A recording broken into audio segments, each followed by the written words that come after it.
Baterai lithium-ion banyak digunakan dalam ponsel dan kendaraan listrik.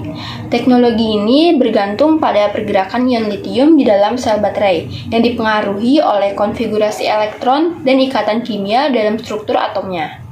Lalu dari manakah datangnya aliran elektron ini? Ini adalah baterai lithium-ion. Jadi, elektron yang berasal dari unsur litium pada terminal negatif yang secara teknis disebut anoda. Litium disimpan di antara lapisan grafit karbon. Grafit memiliki struktur kristal yang bagus pada bidang terlapis yang memungkinkan litium terjepit di antara setiap lapisan.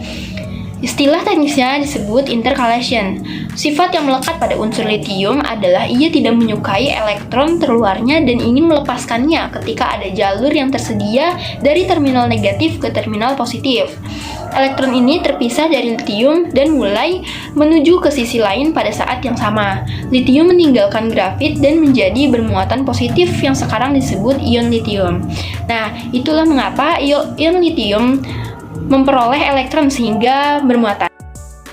Bagaimana konfigurasi elektron unsur litium berperan dalam proses penyimpanan dan pelepasan energi dalam baterai. Litium adalah unsur ketiga dengan total 3 elektron. Dalam penulisan konfigurasi unsur litium, 2 elektron pertama akan masuk ke orbital 1s, karena 1s hanya dapat menampung 2 elektron. Elektron yang tersisa untuk Li akan masuk ke orbital 2s. Oleh karena itu, konfigurasi elektron unsur litium adalah 1s2, 2s1.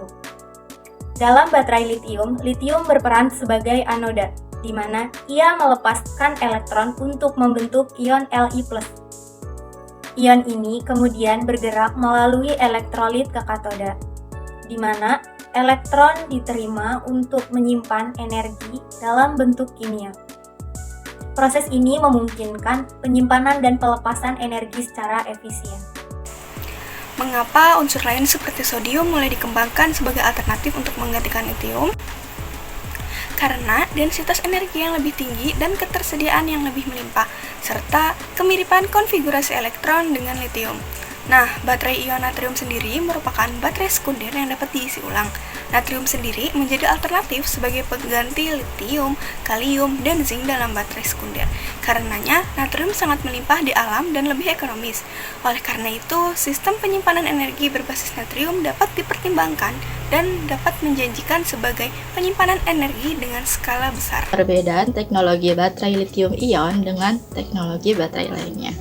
Nah, di mana baterai lithium-ion ini mereka bisa menyimpan banyak energi dalam ukuran yang lebih ringan. Nah, jadi cocok untuk ponsel ataupun laptop. Baterai ini juga tahan lama dan efisien, artinya energi yang disimpan tidak banyak terbuang. Kekurangannya yaitu baterai ini mahal karena bahan pembuatannya tidak murah. Selain itu, ada risiko kebakaran jika baterai rusak atau terlalu panas. Baterai sodium-ion. Kelebihannya, baterai ini lebih ramah di kantong karena bahan bakunya banyak dan murah. Selain itu, lebih aman dari risiko kebakaran dibandingkan baterai lithium-ion. Kekurangan dari baterai ini, kapasitas energinya masih lebih rendah. Nah, baterai ini juga masih dalam pengembangan, jadi belum sepopuler dari baterai lithium-ion. Ketiga, baterai nikel metal hydride. Kelebihan dari baterai ini yaitu lebih ramah lingkungan karena bisa didaur ulang, lebih aman dari risiko kebakaran, dan kemudian kekurangannya yaitu daya tahan lebih rendah, artinya tidak bisa bertahan lama. Terdapat efek memori yaitu kapasitas baterai bisa menurun jika tidak dikosongkan sebelum diisi ulang. Baterai lead acid. Kelebihan baterai ini paling murah dan mudah didaur ulang. Biasanya dipakai pada mobil. Kekurangannya, baterai ini berat dan besar, jadi tidak praktis untuk perangkat portable. Kapasitas energinya juga rendah dan umur pakainya pendek. Kesimpulan pada studi kasus kali ini yaitu baterai lithium-ion bergantung pada pergerakan ion litium di dalam sel baterai, lalu konfigurasi elektron dan ikatan kimia dalam struktur atom litium mempengaruhi pergerakan ion litium. Baterai lithium memiliki efisiensi yang sangat tinggi dan dapat diisi ulang. Lalu penggunaan baterai lithium-ion sangat penting dan mendukung penggunaan energi yang lebih bersih dan efisien.